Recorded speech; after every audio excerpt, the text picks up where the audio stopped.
From generative AI to quantum computing, from synthetic biology to advanced automation, we are living through a moment that feels less like gradual innovation and more like a technological inflection point. Some call it disruption, some call it transformation. How do we govern them more responsibly? How do we harness their upside while managing their risks? And how do we lead in a world where innovation moves at the speed of light, but trust in institutions move more slowly? I'll explore these questions and much more with my very special guest, Andrea Bonime-Blanc, author of Governing Pandora, Leading in the Age of Generative AI and Exponential Technology. Andrea, you open your book, Governing Pandora, by declaring that we are entering the age of Pandora, that the exponential technology box has been opened and cannot be closed. What marks this moment as fundamentally different from previous technological revolutions?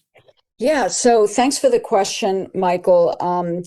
When I was starting to write this, I wrote an article that was about this topic about 6 months after ChatGPT was released into the wild.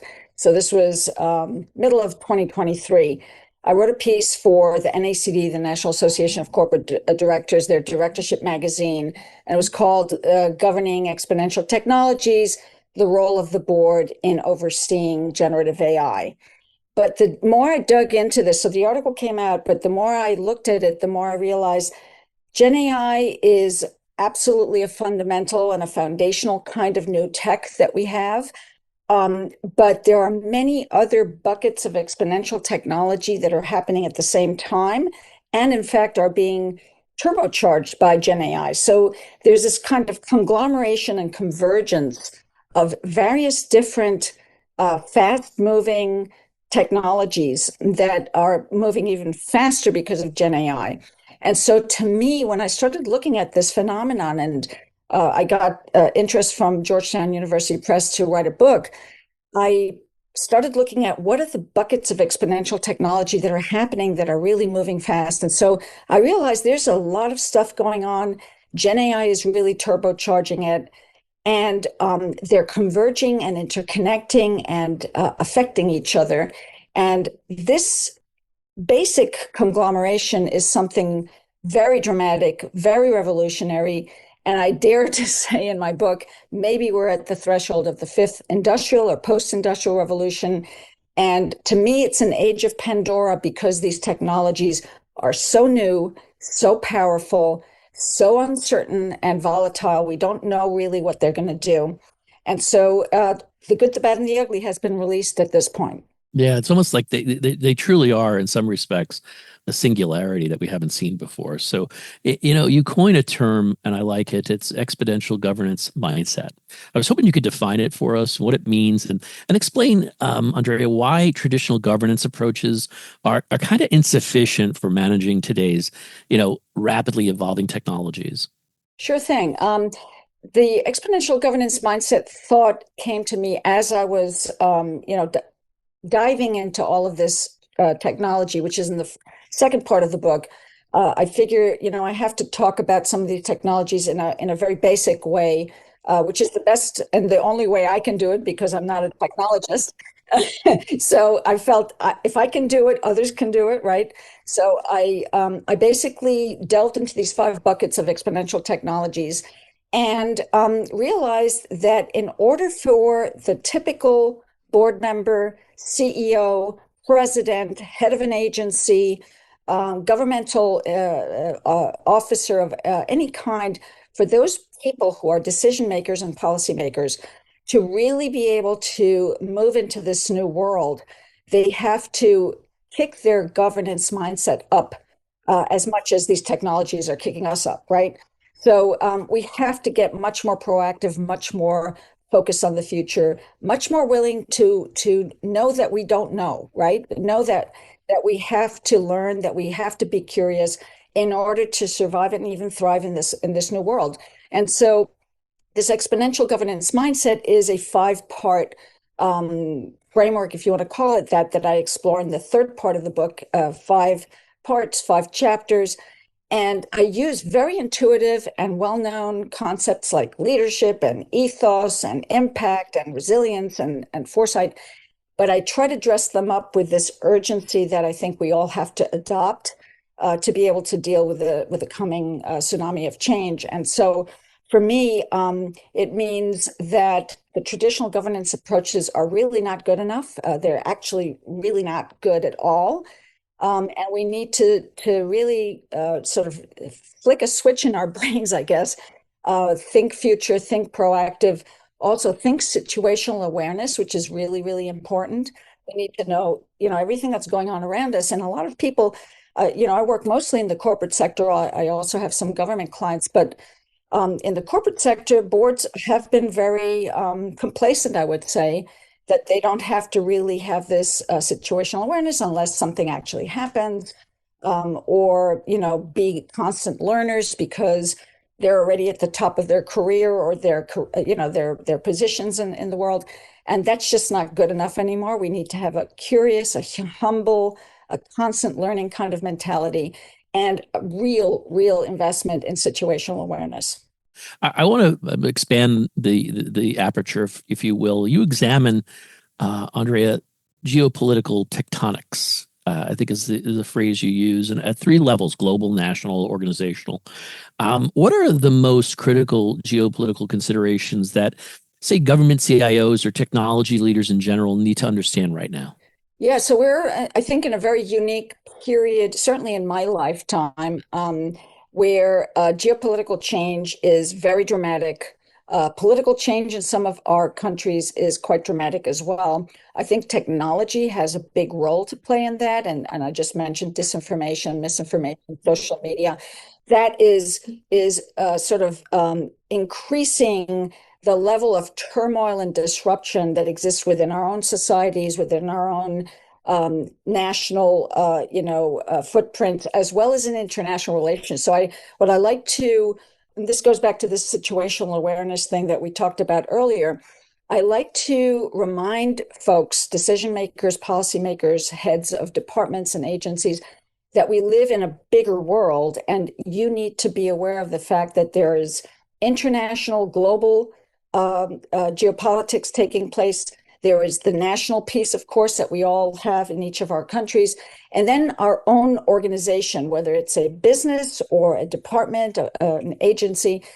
So there's kind of three levels of awareness and of situational awareness that leaders in this space really have to, whether there's chief technology officers or CIOs, have to understand that context to be able to do their job better. And so having that awareness, staying on top of the news. I know there's too much news there these days. And so I try to be very selective. I'm a bit of a news junkie myself, so it's a problem that I have to deal with. But we have to separate the signal from the noise, and there's tons of noise, but there are some good sources of valuable and hopefully data-based and science-based and trend-based kind of analysis that we can use to understand the larger context geopolitically, the local context politically, and then the organizational context. And having that awareness, I think, informs the CTO and the CIO and other executives within government agencies and departments, as well as business, of course, that it informs them better as to their decision options, the things that they can try to do to implement the technology piece in a more effective way at the end of the day. Andrea, you emphasize creating what you call the 360 technology governance. That is top down, bottom up, middle out. Can you explain what this looks like in practice? Yeah, so I think in practice, we're still talking about an ideal that I have in my head, right? Although I think there are companies that are doing a much better job at it than others, but it does require resources. It requires the right people, the right talent, but most of all, it requires, in my opinion, the right kind of tone from the top. So when I talk about top down, bottom up, and middle out, what I really mean is that the 360 technology governance that makes sense in today's world, because we are all technology companies or entities now. We used to say in the boardroom, tech companies are one thing, and then there are other kinds of companies. In my opinion, and certainly a lot of people I speak to, we are all technology companies or entities now, because technology infuses everything we do every day, every minute of the day. And so you might be a manufacturer of widgets, or you might be supervising the environmental health and safety, your OSHA or something like that. But at the end of the day, you're deploying technology throughout your organization. You're buying technology, you're implementing it, and you're then demanding reporting from your constituents, so to speak. So what I would say is each entity has to think about this 360 holistic approach to technology governance.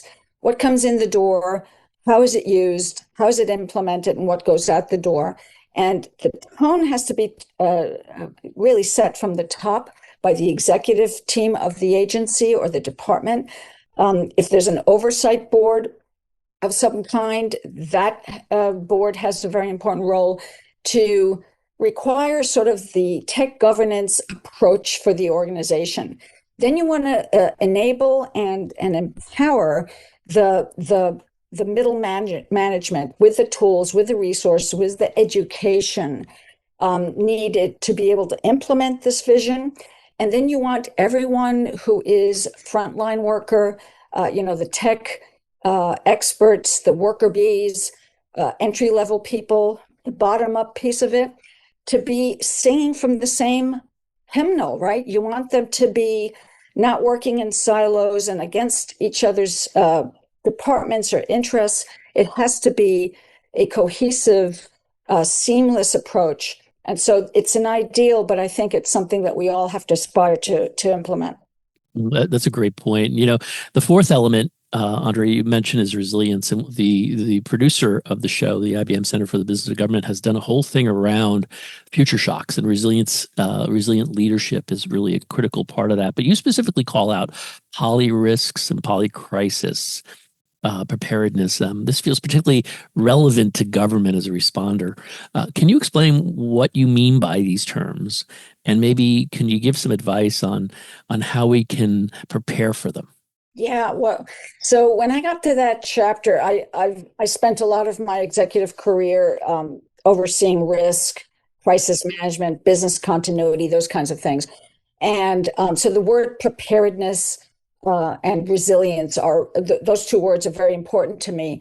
And I think every organization, whether you're a governmental department or agency or a business or an NGO or some other kind of entity, you have to have this, especially in this world of polycrisis. Now, the polycrisis term is not original to me. Someone else coined a couple of, I think, like a decade or two ago.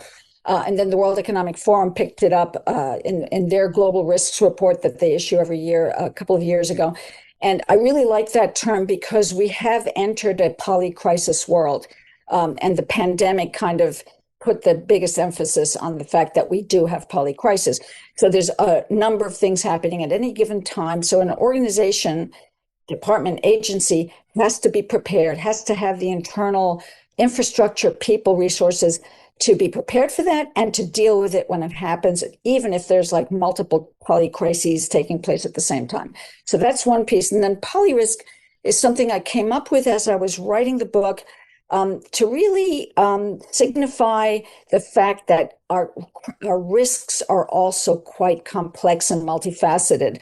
And I actually used ChatGPT to help me draw a picture that I had in my brain, and it ended up as a graphic in the book because it really represented what I was thinking about, which is each risk is multifaceted by nature. It's not something, you don't have a pure cybersecurity risk. You have cybersecurity with all the different facets that might come out, whether it's ransomware, different kinds of attacks, phishing, et cetera, et cetera. So a cybersecurity risk has multifacets, but then we have multiple overlapping risks that affect each other in ways that we can't always say. And so I use the example about cybersecurity, for example, geopolitical risk and autonomous weapons. Those three risks have come together, for example, in the theater of war in Ukraine. You have the drone warfare, you have the cybersecurity attacks, and you have the whole geopolitical piece that's involved with the war in Ukraine. And so I just want to encourage people to think about risks as multifaceted and overlapping, in addition to the fact that there are polycrises. Now, this creates maybe more complexity than we want, but it is there. And so what does that mean to us as decision makers, as government leaders, as policymakers? It means that we have to be thoughtful about understanding the many facets and the overlaps of these risks when we are dealing with a particular issue, problem, concern, policy. And having the right experts in the room to help you inform the solutions, the scenarios perhaps that you need to think about, is extraordinarily important. You cannot have these things done by one or two experts when it's a complex set of issues. You need to have the people around the virtual or actual table who have the expertise to help you unpack it and then find the solutions. What would be one key takeaway or one key insight a leader could take from governing Pandora? What would you like it to be?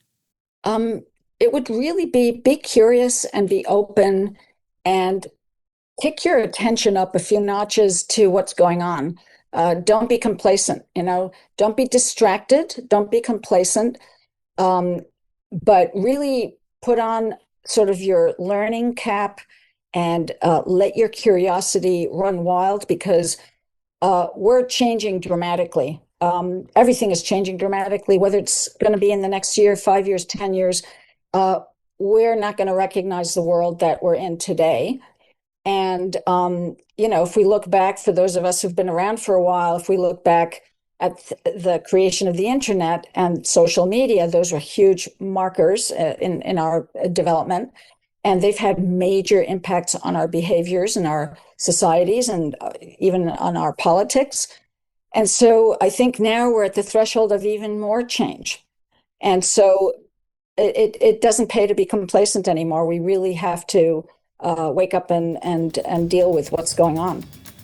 This has been a special edition of the Business of Government Hour, a conversation with authors, with Andrea Bonime-Blanc, author of Governing Pandora, Leading in the Age of Generative AI and Exponential Technology.